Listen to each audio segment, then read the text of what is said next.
to make a start. So let's dive in and kick off with the first edition of the new Leadership Academy webinar series for the new year for 2015, where we take a very first look at the brand new Career Accelerator competency model.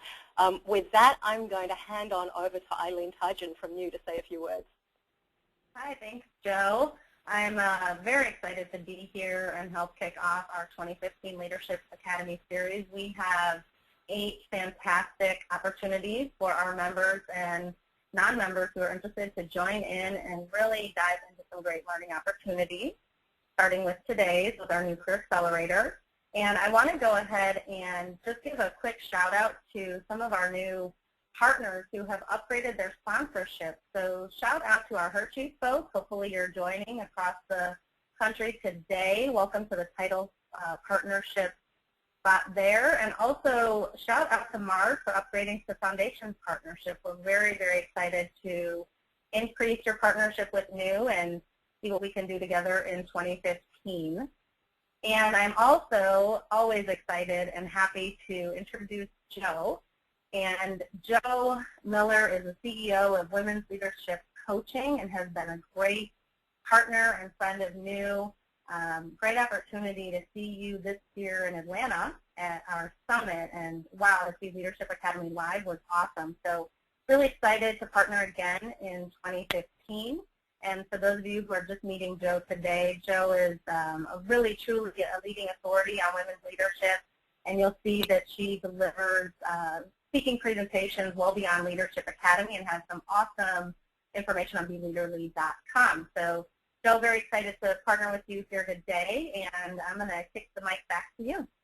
Thanks, Eileen, for the wonderful kickoff and welcome. Now, folks, because I'm going to ask both of our speakers to share a fun fact about themselves, I thought I won't let myself off the hook. So in case you were wondering, a fun fact about me is being an Australian, recently moved to the Midwest.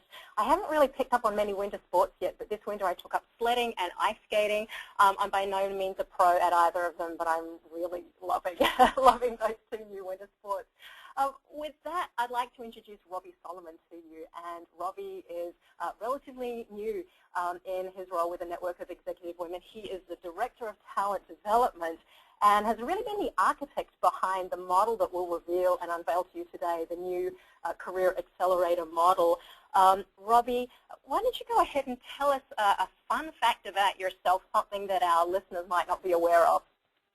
So one of the interesting fun facts about myself that I share with lots of people is I'm a competitive dog trainer where I typically specialize in training in the sport of Schutzhund, where I work with Rottweilers, German Shepherds, and Belgian Malinois, and I currently have 5 dogs that I'm competing with.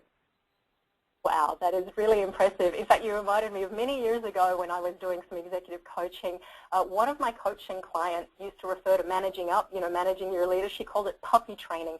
By the way, that is not one of the new Career Accelerator model competencies. Neither is it ever going to be. But thanks for that, Robbie. It's great to have you with us. Next up, I'm really thrilled to introduce Karen Stuckey to you. She is a Senior Vice President of Soft Lines and General Merchandising Sourcing with Walmart Stores. And she's also the Vice Chair for the Board of the Network of Executive Women.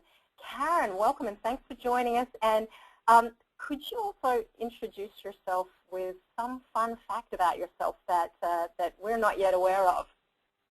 Absolutely. Good afternoon, everybody, and good morning, those of you on the West Coast. My hobby with my husband of 28 years is the two of us renovate vintage BMW cars, starting with 1972, the last year of the Roundy, if anyone knows what the old 2002 Classic is. He actually does all the hard work when it's an ugly duckling, and I really enjoy once they become beautiful and trotting them around town.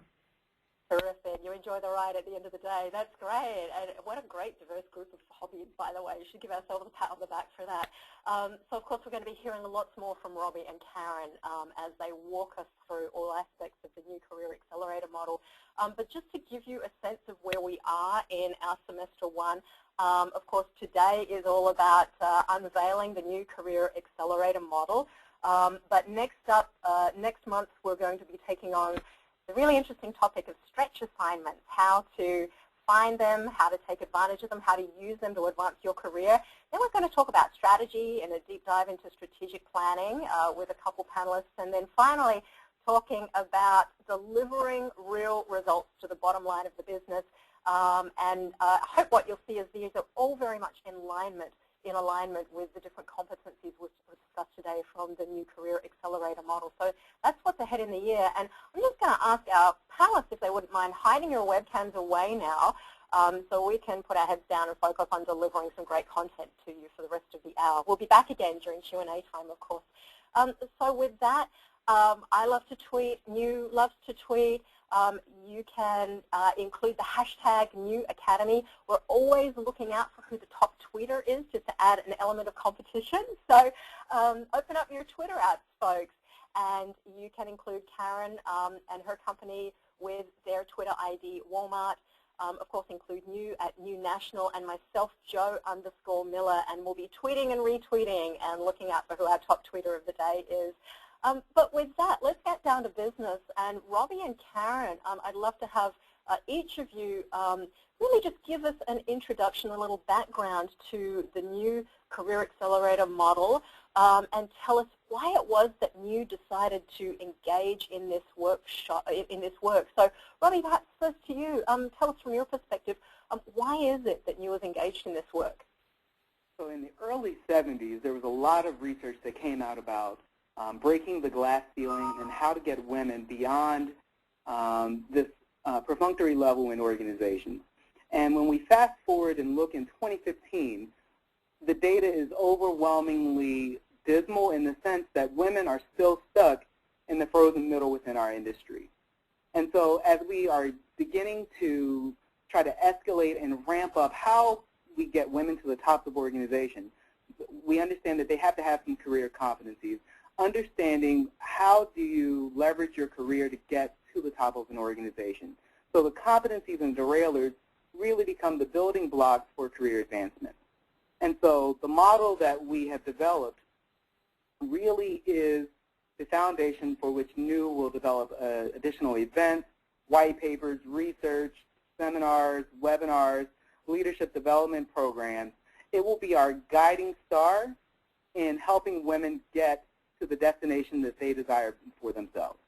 Hey, that's really exciting, and thanks for all the great work you've put in behind the scenes to make this possible. Karen, from where you sit as a sponsor and also a member of New's board, why from your perspective is it important that New has engaged in this work? New plays a critical role for the war for talent, that everyone, whether you're in a large company or small, knows how important, if we're going to win in tomorrow's marketplace, not just today's marketplace, that first we have to identify and find high potential talent, but even more importantly, we need to develop and then keep that high potential talent within our workplace, within our industry. That's critical for sponsors. It's also critical for members. So when we speak to new partners, whether they're sponsors or members, there's absolutely no question that New brings value and that New is in principle very important to them. But they want to make sure, whether I'm a member or a sponsor, that the ROI for New is there. And that means, is it a business priority in my organization? Is it connected to my workplace? Is it aligned to my business priorities? Is it going to help drive workplace transformation and an inclusive work environment? So that made it very clear that New was ready to lead and leverage their expertise in this space into next generation workforce.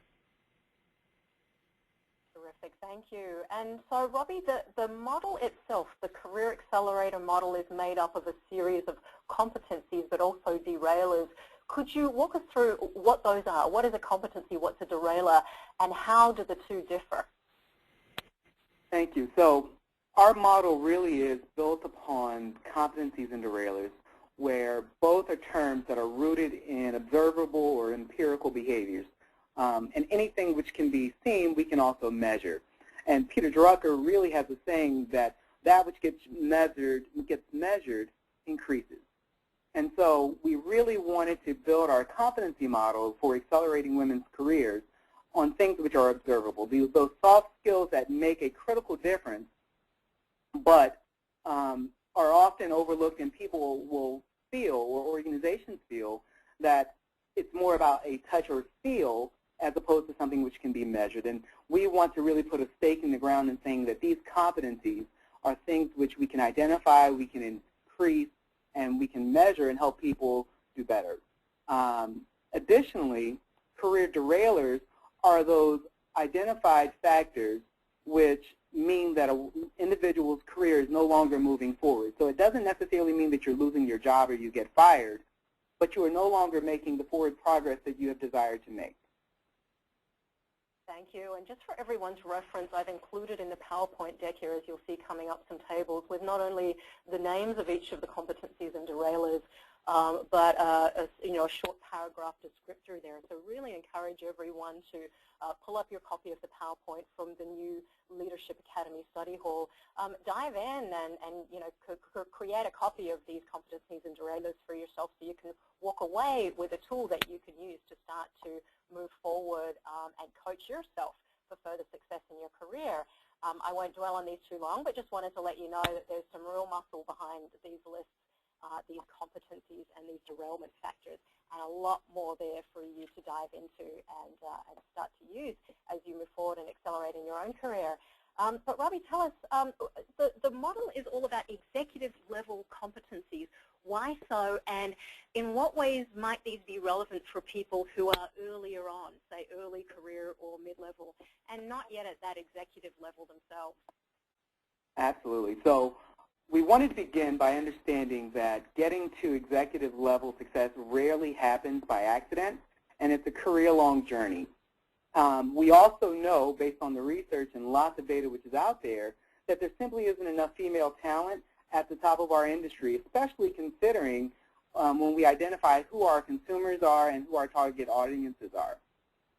And so developing competencies for executive level success is critical, and we want to make sure that entry and mid-level professionals get this foundation as early as possible, understanding what those competencies look like and how they can begin developing those skill sets at an early level, so once they are progressing and they find themselves in the middle, that they know how to take those skills and advance them to the next level. Terrific. Thanks. Makes great sense that whatever point you're at in your career, you can start to strive to develop those executive level competencies and put yourself in the leadership pipeline. So with that, Robbie, are these competencies that are only to be used for an individual's personal development, so their own professional and personal development plan, or are there some other applications as well? So it absolutely begins with leading yourself. However, as we were developing this model, we have designed it with understanding that leadership at the top or an executive level is really about leading yourself, leading others, and leading your organization. So the competencies become the building blocks that turn the cogs that help you get, again, an empirical and a measurable sense of how do you develop yourself, how do you develop others, and how do you develop your organization so that you can look back at the competencies and reflect and measure or assess how you're doing against the norm in your industry, against other leaders, even against yourself from time to time, so you can measure your growth and your progress. Right, thank you. So maybe we'll take a closer look at some of these competencies and also derailers. Are there some of these in particular that you find are especially critical? If so, which ones are they, and why so? So why do you feel that these particular ones are of such importance? Robbie, first to you. So when we were developing the competency model, we were really thinking about upward mobility. And so one of the competencies that really stands out for me is developing and empowering individuals, right?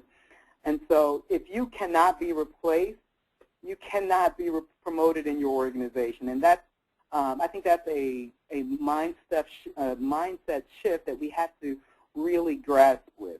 Yes, your job can be expanded and you can take on additional responsibilities, often within the same pay band, but if you have permanent residence in a position, you will miss lots of growth opportunities. So take the time to delegate work and encourage other individuals to take initiative. One of my secret tips that I like to give people, and it's not so much a secret because I share it with absolutely everyone I can, Find out what job responsibilities your manager absolutely hates. Those things which are a critical part of his or her job, and find out ways for you to develop proficiency in those things to make that responsibility for him or her just a bit easier. So, go ahead. I was just going to say that's awesome advice. Thank you. So, additionally, developing and empowering individuals, it's absolutely critical that we develop a feedback channel, that it's ongoing and reciprocal. It's also often one of the most neglected skill sets that senior executives have. Getting honest and accurate feedback at the top of an organization, you would think is quite easy. But a lot of research and a lot of anecdotal data suggests that they struggle to get accurate information because people often tell them what they'd like to hear. Terrific. Thank you. So Karen, what about for you? What's one of these competencies that you find is especially critical? And tell us about why. Why so? Results orientation is especially critical when it comes to women, and that came through loud and clear in the research with senior leaders across a huge cross-section of the industry. Oftentimes, women will confuse effort and activity with actually delivering the results. And if our mission for NEW to ever get to the vision of a workplace with no limits, and our mission is that we are going to advance women, we must advance women by really proving the case that we will grow the business and underscore that women have a positive impact to that bottom line. So the ability to successfully meet your business goals and your objectives and be counted upon to deliver those results that contribute to the bottom line is something, it should be cut out and placed and something you look at every day. Because at the end of the day, you must be able to portray that you can deliver results.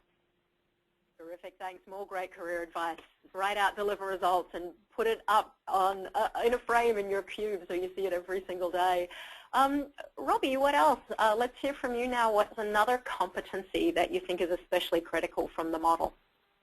So, Joe, when you asked me about this question, it really struck me about those competencies that resonate with me most. And strategic planning has been a huge deal because my career has been dedicated about leadership development. How do I help people define their definition of leadership, which is often about setting direction, where are we going with a long-term initiative or project, getting alignment, making sure that we have the resources, meaning the systems and technology in place so that people can do what they need to do to get to that destination.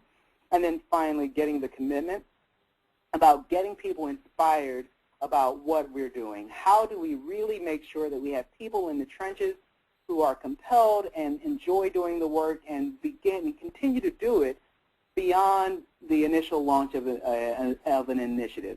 So strategic planning has been absolutely essential in doing leadership development, organizational development, executive coaching. And so this is a competency that executives really need to make sure they have a really good grasp on, because they will be responsible for inspiring those attributes in not only their workforce or in themselves, but in the people they lead, but for the entire organization. Thank you. Now, Karen, when we asked you what other competencies might be especially critical, you came up with the topic of influencing, to which I remember saying, hey, wait a minute, but it's not on our competencies list. Why don't you tell us some more about that? Yes, we have a whole list of competencies and derailers, and then I added one more cherry on top. And actually, the bundle of competencies is where the kind of the special sweet sauce comes together. It really builds from the strategic piece that Robbie just spoke about. And in fact, if you really want to be viewed as you move forward in your career as a leader within your company, you must develop an authentic means of having influencing skills. Any change agent must be able to inspire commitment and lead change. And if part of our mission is that we're going to lead a transformational workplace and workforce, our female leaders need to develop strong influencing skills that must be strategic, but they also must be coupled or delivered with clear and powerful communication It needs to be able to motivate and inspire others to do what they might not typically do. So you're going to have to, show the ability to overcome any resistance to change, or that person won't be able to advance in their career and won't be heard. Got it. So what you're saying here is it's not just about individual competencies. There's something about the entire bundle of them altogether. Absolutely. One builds upon the other, and that's often a mistake one can make and say, I'm going to over-index on this one competency, and somehow that's going to make up for a deficiency in another. And it's really the blend and almost the formula of the bundle of competencies that is most important and drives the most influence. And as you said to us earlier, you really can't succeed without the entire bundle of competencies. So it's a great way of looking at this model.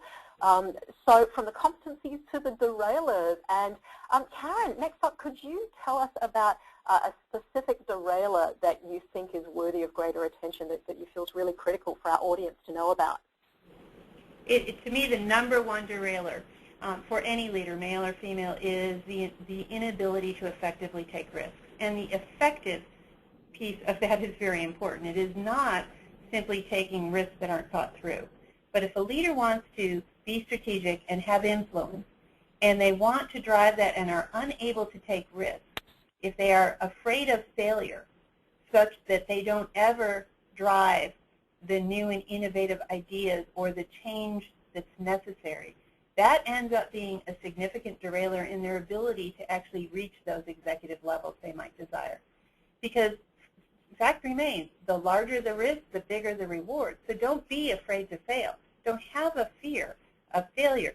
Be afraid of losing, frankly. Instead, develop a very healthy fear of losing because you were afraid to take the risk. It becomes kind of a circular doom loop. If you don't take that risk, you never get that reward, and you never really move forward. I love it. If you're going to have a fear, develop a fear of losing. Stay out of that doom loop. Well said, Karen. Robbie, what about for yourself? What's a derailer you'd like to bring our attention to? So one of my favorite quotes, and I have many, but one that I'd like to share today is from Anais Nin, and she wrote, "And the day came when the risk to remain tight in a bud was more painful than the risk it took to blossom." And understanding how taking risk or not taking risk can derail your career is absolutely critical.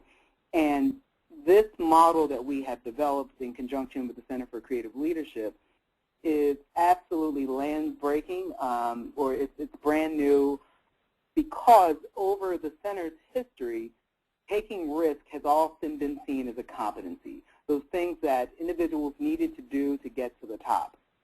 When they partnered with us to do the research, and we interviewed and surveyed a lot of people in our industry at the top, middle, and entry level, we unearthed that not taking risks is much more significant as a derailer for women in our industry than it is a competency. And that really is brand new research that we have written up and we're sharing quite liberally, because our industry has often, or at least leadership development, has pushed taking risks as how you get to the top. But the avoidance of taking risks often derails individuals significantly. Thanks, Robbie. And yes, I believe Karen would like to build on that comment. Karen, did you have something to add?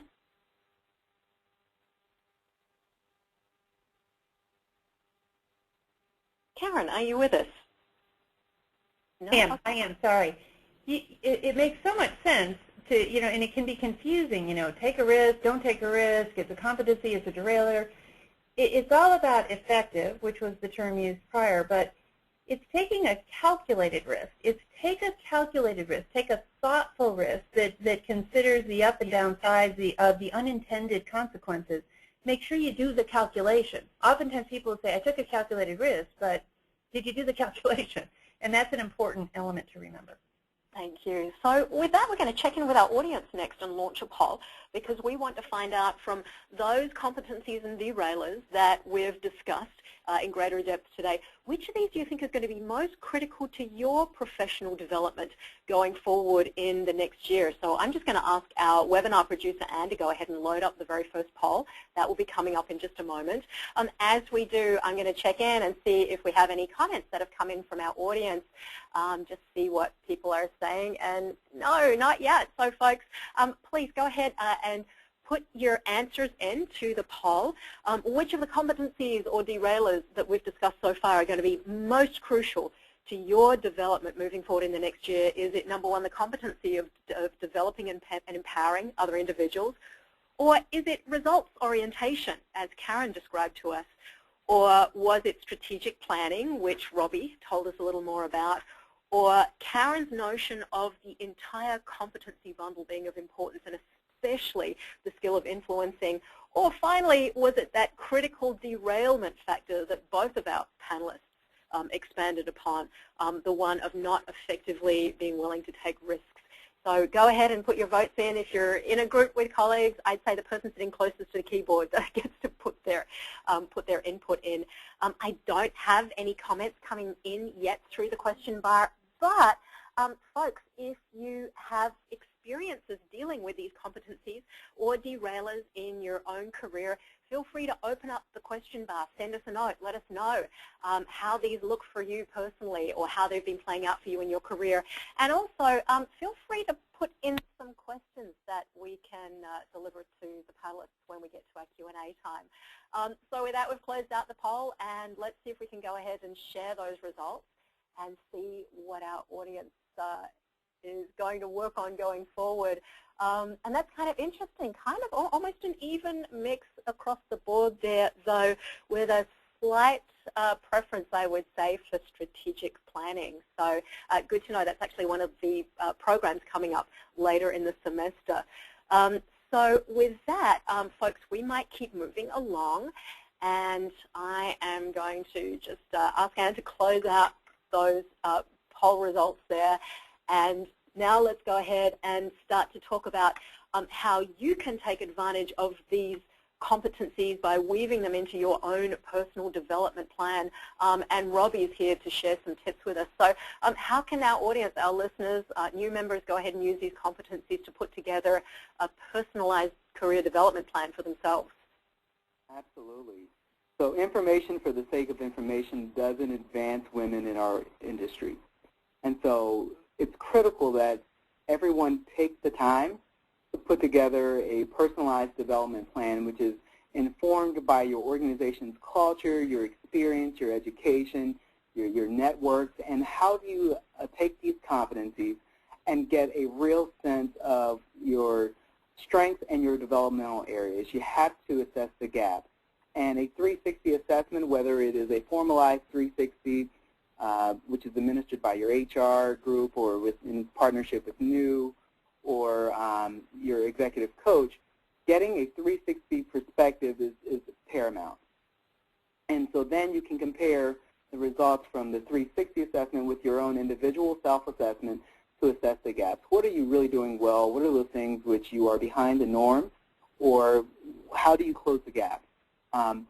From there, engaging others in your development is absolutely essential. One of the things that the research shows is that simply by sharing with those people that you work most closely with that you are working on a particular competency over the next 6 to 18 months automatically helps you close that gap, because people engage and help you close that gap, and they give you feedback and information when they know that you are working on it. Be strategic. Engage your mentor, your manager, your sponsor, your coach in closing that gap. Sometimes the feedback doesn't feel good.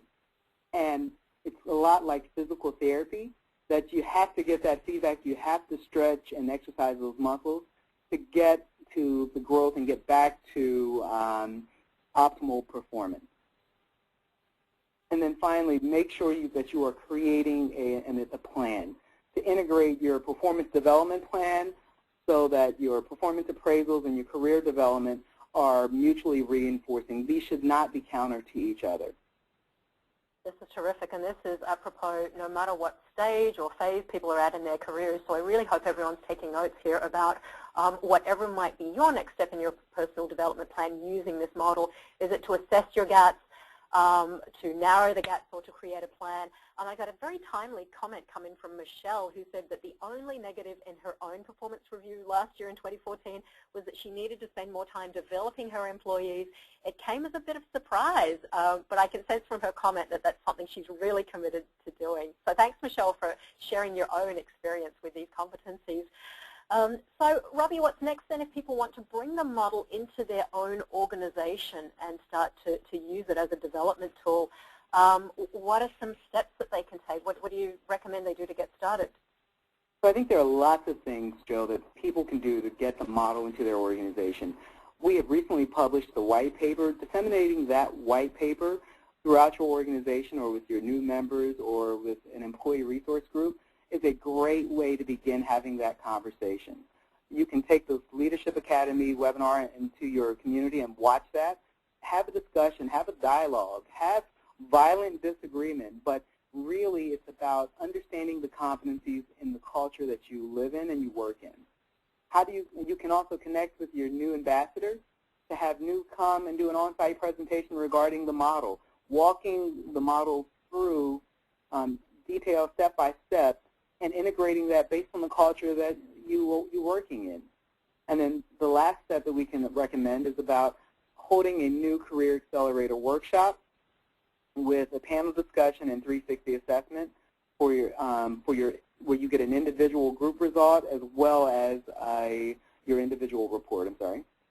And so the workshop in and of itself really does bring executive panel or executive speakers from your organization discussing insights and opportunities about leadership within your culture. Then we actually give you back your results for a 360 assessment based on our model, and you get a really detailed report about how you are doing, how others are seeing you perform, and how you are normed against the industry. So our normative database really does take top performers and compares your 360 results to those top performers. So I often caution people when they get their results back that you're not just being compared against the average industry employee, but rather the cream of the crop, and so your normative results are sometimes a bit lower than you would expect. And that is absolutely essential because we are trying to help individuals get to the executive level, and you don't get to the executive level having mediocrity. Yeah. And so finally, we take that information and couple that to get to a development planning guide that we help you implement within your organization, your ERG, or your new membership. Yeah, it sounds like a model focused on excellence among the women leaders that are participating, but also for the organizations that are a part of NEW. And of course, I just want to bring everyone's attention to the URL at the bottom of the slide. newonline.org/learning is where you can learn more about the new Career Accelerator workshop and download a PDF, and of course be in touch with Robbie to get the process moving in your organization. But Karen, much like I'm sure Walmart does, I'm certain that most of the new partner companies and the companies that our webinar participants are working for already have their own existing leadership or career development model. What advice can you give on how to use the new model in conjunction with an organization's existing one? You know, Joe, they absolutely do. And we've heard loud and clear from our new partners that what they really want to do is they want to harness the power of NEW's unique expertise in women's leadership, but importantly, they want to layer it with the female experts in their own company to support transformation so that they can develop a new inclusion leadership culture in their own workplaces. So any organization out there, I mean, they want to win in the workplace of the future. Like, let's face it, winning's more fun than not winning. So if you're a company that wants to win, or if you're an individual with career growth aspirations, which if you're on this webinar, I would suggest you probably are, and you want to be positioned as an influencer within your organization, and you're not where you want to be, then this process can really be a catalyst for, call it reinvention or retooling. And as Joe said, most companies do have development tools, but if you look at those tools, very few are specifically and uniquely focused on unleashing those very unique skills and strengths of the women high potential leaders within their organization. So this accelerator and this tool can be a terrific complement to any existing development process for any company, whether they be large or small. So how do you do that? How do you layer that with what you've already got? It can be delivered from actually attending a new summit. It can be delivered from content webinar series from some of the summit speakers that are now available. You don't even have to necessarily travel, although obviously the experience at the summit is uniquely impactful, all the way up to very personalized programs for high potential or emerging mid-level executives and anything in between. So it's very customizable to your unique need as either a sponsor company or as a member. Wonderful. Thank you, Karen. Well, with that, we are going to transition now to Q&A in just a moment. And I'm actually going to ask Eileen and Robbie to go ahead and turn your webcams back on. Don't mind doing so we can see your faces again. While we're waiting for that to happen, I'm just going to call out Heather Ackels, who by far and away is our top tweeter so far. Heather, it is definitely yours to lose if you're going after the title of top tweeter. One of the things that she has tweeted was, not all risks are created equal. Take a calculated risk, from that great advice from Karen earlier on. And Eileen, I think you're queued up and ready to go with our first question for Karen. Yeah, I do. I have a question from Beth, and Beth is asking, when are lateral moves beneficial to your career? I am a huge fan of lateral moves, so I'm going to say they always are beneficial to your career. Not sometimes, but always beneficial. If you have aspirations for a senior leadership role within your company, the broader your scope, the better prepared you are for the multiple experiences and multiple elements of the business that you will need to have a command of. So that it also makes for a much wider consideration set versus a discipline-specific skill set. If there is a discipline that you have some experience in, you show a much stronger aptitude to be able to apply learnings from another role you might have had and build upon them into this new role. I myself within Walmart have had 5 lateral career moves, and I am in a role right now that I never would have been considered for had I not had experience in other aspects of the business that prepared me for readiness for this role. Always take a lateral move. Do not look at the only way to build your career is to shoot straight forward. You will be very impressed by how much you learn that you can apply to the next level. And that's a remarkable testament to the power of those lattice moves, or lateral moves as we like to call them.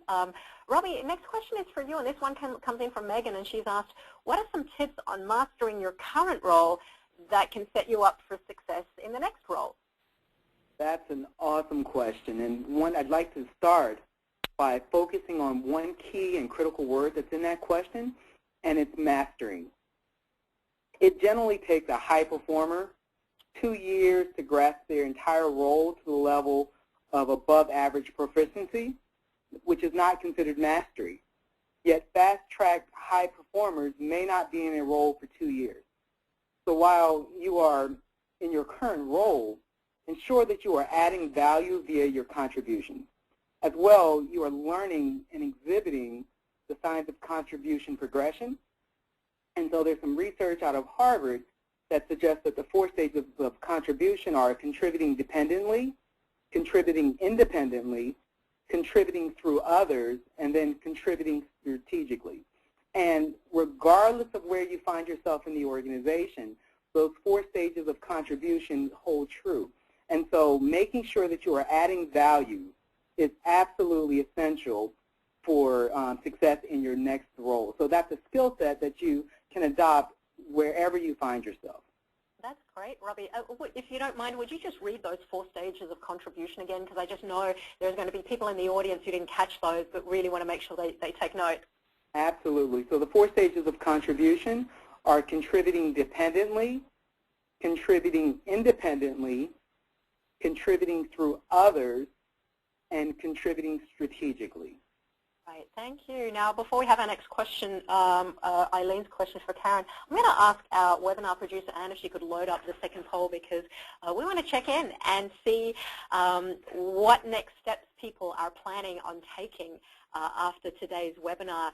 So how do you personally intend to use the new Career Accelerator model going forward? Is it to develop yourself, to develop others around you in your organization, or use it as a development tool for your organization as a whole? So just go ahead and plug your answer in there, and we'll share the results in just a moment. But Eileen, what's up next on your questions list there? I have a question from Alicia asking, Karen, what does it mean to you to be strategic, and what are some examples and ways to be seen as a big picture thinker consistently? That's a great question. Thank you. You know, in its simplest form, strategic is one of these big terms that everybody really, they want to be viewed as strategic. And if you really break down being strategic into its simplest form, being strategic is simply the art of making choices. And not just making those choices, but comprehending the up or downstream impact of those choices. So if you want to be seen as a bigger picture thinker, how do you ensure you show up with what should be done, and importantly, that you have a strong point of view or are able to understand and make choices that are informed and educated, and importantly, what should not be done in those choices. You know, every one of those choices requires some sort of a learning agenda. Are you the one in the room that can identify what is the research that would be important to inform this decision? What is the unexpected or unintended consequence that we need to not cause a reason to not move forward, but that we need to mitigate for? Every time you can show up in that type of a way when we're talking about strategy, it will reflect that you have bigger picture thinking than just the task at hand. Thanks, Karen. And as everyone can see, by far the most popular result in our poll was developing yourself. So go for it, folks. We hope you're going to take advantage of this model for yourself and your own personal development plan. With that, we have a question from Florence that, Robbie, I'll direct to you. Florence has asked, what's the impact of networking and mentors on the acceleration of one's career? There is absolutely no substitution for having an established network which includes honest feedback givers, mentors, and sponsors. In my work with hundreds of successful executives, I have never heard anyone advocate that they made it to the top without help from someone else. Ensure that your success paradigm blends meritocracy, meaning those things that you are doing, those results orientation, with networking and support. You have to blend the two. Likewise, it is often forgotten that being tied to the wrong person in your career can be a derailer. So evaluate and update your network periodically to make sure that you have the right people there. There you have it. Fairly straightforward answer there from Robbie. Thank you. Eileen, I think you're up next with one for Karen. Yeah, I have a question from Heather, and Heather wants to know, how do you know when it's time to move on? Good one. Thank you. That's a great question. Well, it goes without saying that you would like to move on because it is your decision to move on and not because you've been invited to join the ranks of your customer base. But let's just put that aside and say, do a temperature check of yourself. If you actually stop and think about when you feel the most passionate or the most engaged or the most valued, it usually isn't when you're truly in your comfort zone and everything is going calmly and you have everything down and you understand what you're doing. It actually, more often than not, is when your work is the most challenging to you. And it becomes really fun because it's challenging and you feel like you're accomplishing things and you're valued and you're passionate about that. When that fun stops or that passion stops or you don't feel like you are continually being challenged and growing, that's when it's time to assess whether or not you have, A, allowed yourself to stay too much in your comfort zone, and it's time to move on either to another role within your organization, to develop to that idea about laterals that I spoke about, to learn a new competency or a new discipline, or possibly to engage in a different company within the industry or outside of the industry. But the minute you don't feel the passion, the growth, and I don't mean having a bad day. If it's a repeated feeling for a length of time, you should suggest that perhaps you need, it might be your inner signal is saying, I need to grow some more. Thanks, Karen. So much truth there in that. Next up, Robbie, I have a question for you from Ingrid, who's asked, what's the impact of this model for persons of color / women of color? Oh, great question. Not an easy question either. First, I'd like to say is that the model in and of itself helps level the playing field of assumptions. Not leveling the playing field, but playing field of assumptions, meaning if people of color are not exhibiting proficiency in these competencies, race and gender really don't matter. They're ultimately nullified. So second, people of color can use the model as a normalizing checkpoint, meaning are you seeing people of color receiving less support along the action items that we've laid out? I think it's on page 17 and 18, meaning the things that you can do for yourself, things that you can do for others, and things you can do for the organization. If you're not seeing those types of activities within your organization, that becomes a conversation piece that finally people of color can actively pursue the action items that we have recommended in terms of action items to increase support within yourself, others, and the organization. And you can use the model to have the conversation to get support from mentors and sponsors. Thank you. Thanks. By the way, I want to pause to really thank everyone who sent your comments and your questions in before the webinar and during the session today. And it looks like we have one more now that Eileen has for Karen. Yeah, so Deborah is asking, how do you get career acceleration within a new company?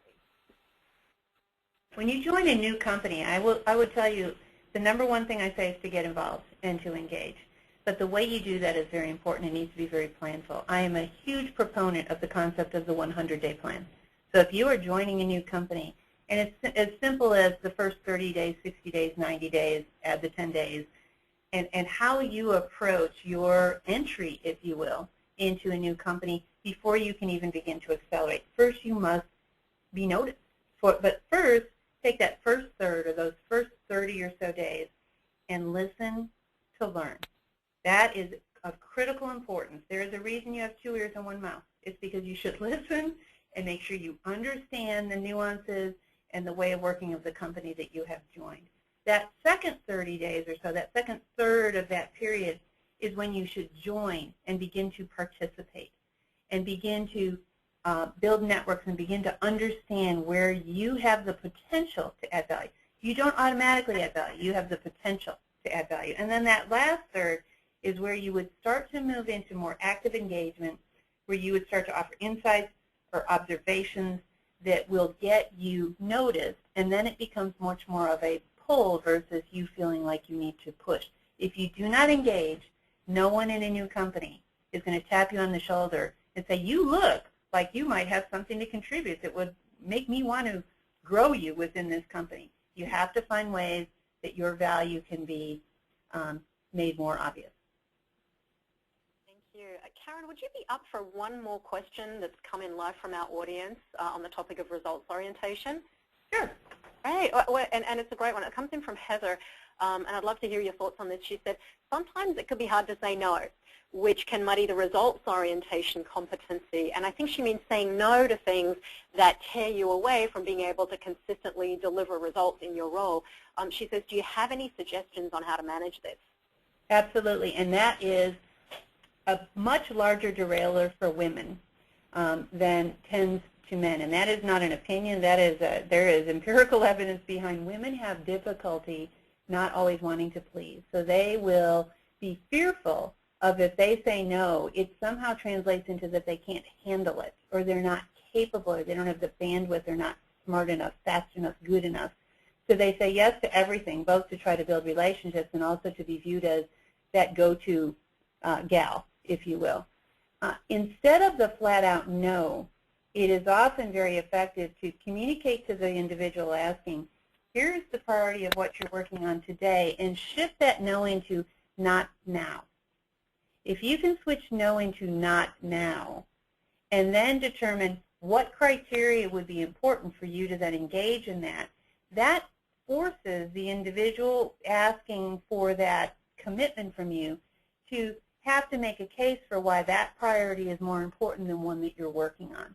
And it gives you a way to kind of ease out that discussion without everything having to be a combative no. You don't want to be seen as the no person, but you and only you can protect how much you layer on to your own bandwidth. And if you take on too much, you won't do a good job at any of it, and you will really hurt your career.